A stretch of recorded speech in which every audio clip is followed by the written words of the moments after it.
Bafowethu sithembe niyaphila wengane kwethu kuyisonto namhlanje. Engazi ukuthi ke umnumzana uCyril Ramaphosa, our own cupcake, ongupresident walelizwe. Uyezwa ukukhala kwenu ukuthi kwelapha kwelist yakhe abantu ekufuneke mababoshwe baphenywe baboshwe. Akambalanga umnumzana uSenzo Mchunu kanye noShadrack Sibiya. Uye wayiphendulela ke umnumzana uCyril Ramaphosa ukuthi hayi uyarecognize ukuthi kuyibedding kuyinto embi kangakanani kwipolitical yakhe na kwipolitiki yakhe nje ukuthi kube khona umnumzana uSenzo Mchunu. Kodwa isinqumo ufuna ukusithatha uma sekuphele i-final report yakwaMadlanga.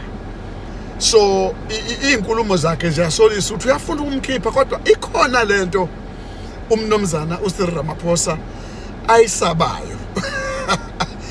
Nonke phela nikhumbule ukuthi kakhulukazi la KwaZulu-Natal umuntu okuyena owayekhankasela umnumzana uCyril Ramaphosa kwakade kuSenzo Mchunu.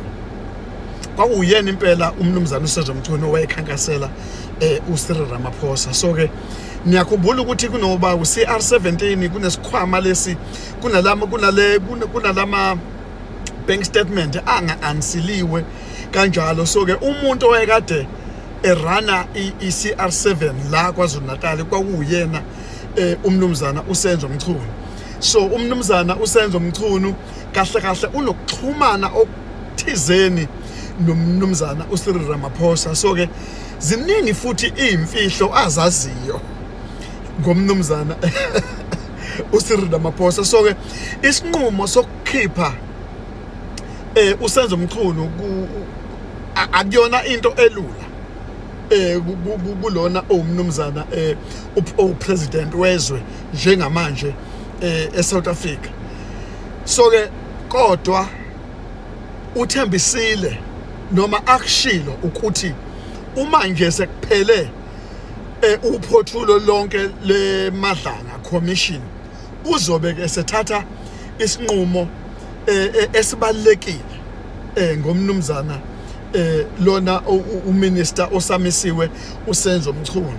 So ke kubantu abaningi kulindelekile ngempela ukuthi futhi nami ebengikulindelile ukuthi ngempela ngifuna uqale ngizwe ngomnumzana uSenzo Mchunu ukuthi uyalokhuzwa uyaphenywa futhi yaboshwa, phinde futhi sizwa ngokuphenywa kukaShadrack Sibiya.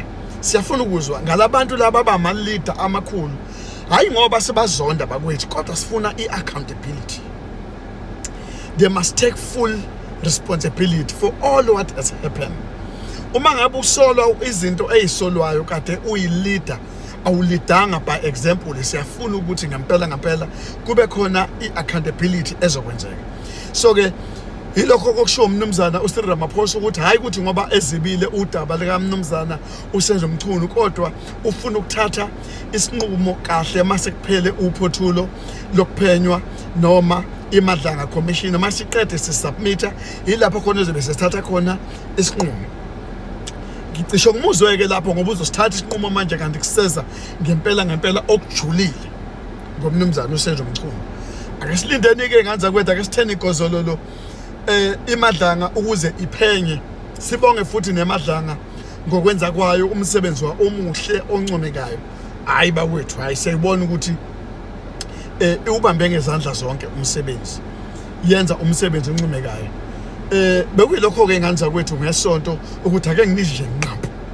Bekwamanqaphu esonto.